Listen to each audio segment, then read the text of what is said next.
ஆச்சரியமா பக்தர்களை குழப்பிய முருகன். திருச்செந்தூர் கடல் பாத்தீங்கன்னா சம்டைம்ஸ் உள்வாங்கும் அண்ட் சில டைம் ரொம்ப கடல் தண்ணி முன்னாடி வந்துரும். அப்படிதாங்க இப்ப நடந்திருக்கு. திருச்செந்தூர் கடல்ல காலையில பாத்தீங்கன்னா கடல் தண்ணி ரொம்ப முன்னாடி வந்துருச்சு அப்படின்னு சொல்றாங்க.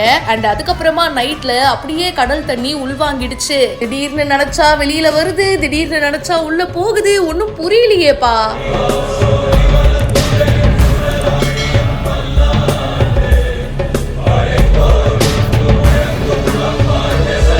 திருச்செந்தூர் சுப்பிரமணிய சுவாமி கோவில்ல சுமார் 50 அடிக்கு கடல் உள்வாங்கி காணப்பட்டிருக்கு. மதிய நேரம் பாத்தீங்கன்னா கடல் சீற்றத்துடன் காணப்பட்டு கடல் நீர் சுமார் 100 அடிக்கு வெளியே வந்திருக்கு.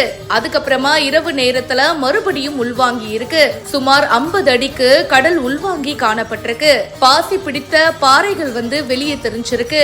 ஒரே நாள்ல கடல் சீற்றத்தோடவும் காணப்பட்டிருக்கு, உள்வாங்கியும் காணப்பட்டிருக்கு. இதனால பக்தர்களுக்கு ஆச்சரியத்தை ஏற்படுத்தி இருக்கு. இந்த வீடியோ இப்ப சமூக வலைத்தளங்கள்ல வேகமா பரவிட்டு இருக்கு. இத பத்தி உங்களுடைய கருத்துக்களை சொல்லுங்க. மேலும் பல இன்ட்ரெஸ்டிங்கான விஷயங்களுக்கு இப்பவே ஃபாலோ பண்ணுங்க.